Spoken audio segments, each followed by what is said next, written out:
المهندس محمد اكتشف اعمق حفرة في العالم، فنزل عشان يكتشف ايه اللي تحت. فالمهندس الحفر ماشي والمهندس ده ماشي وراه. فجأة المهندس وقف وبيقول الاجهزة بتاعتنا لقطت ان في حد بيتحرك غيرنا. فالمهندس محمد قال له عادي، ممكن يبقى فار او قطة. قام قال له المهندس التاني بس ده بيتحرك بسرعة غير طبيعية. فالمهندس محمد قال له ممكن يبقى خفاش عادي.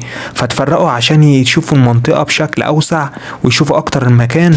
فجأة المهندس محمد سمع صوت ضرب نار وصاحبه بيستغيث، فقام طلع يجري عليه وقعد ينادي عليه. فالمهندس راح على مكان الصوت، لقى راس المهندس الحفر متاكله. هو اترعب قوي، ما كانش عارف ايه اللي بيحصل، وسمع صوت غريب جاي من نفق وهو مش عارف ايه الصوت ده، وعمال يبص لورا والقدام. حس بحاجه جايه من قدامه وبيبص كويس، لقى كائن مرعب جاي بيجري عليه بسرعه.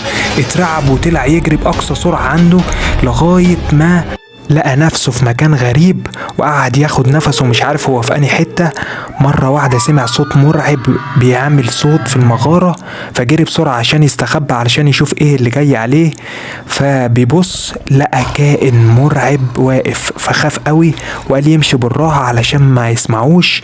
وفضل ماشي بالراحة لغاية ما لقى سلم ونزل من عليه، بس ما كانش يعرف ايه اللي مستخبي له تحت. ففضل ماشي وماشي ويتحرك، والكائن التاني واقف الناحية التانية بيبص. لقى الكائن فطلع يجري بسرعة. الكائن شافه فقعد يجري وهو خايف، جاي يخش في مكان لقى كائن تاني مرعب واقف. هو اترعب حرفيا، فقال يمشي بالراحة علشان ما يسمعوش. فجأة خبط في طوبة، فقال يبص يشوف الوحش شافه ولا لأ. شاف الوحش باصص له، قام طلع يجري بأقصى سرعة.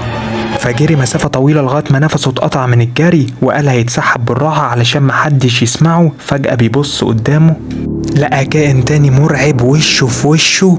هو فكر بسرعة وقال لازم يجري من هنا، فقعد يجري يجري يجري لغاية ما لقى المكان مسدود والكائنات اتلمت عليه وكلته.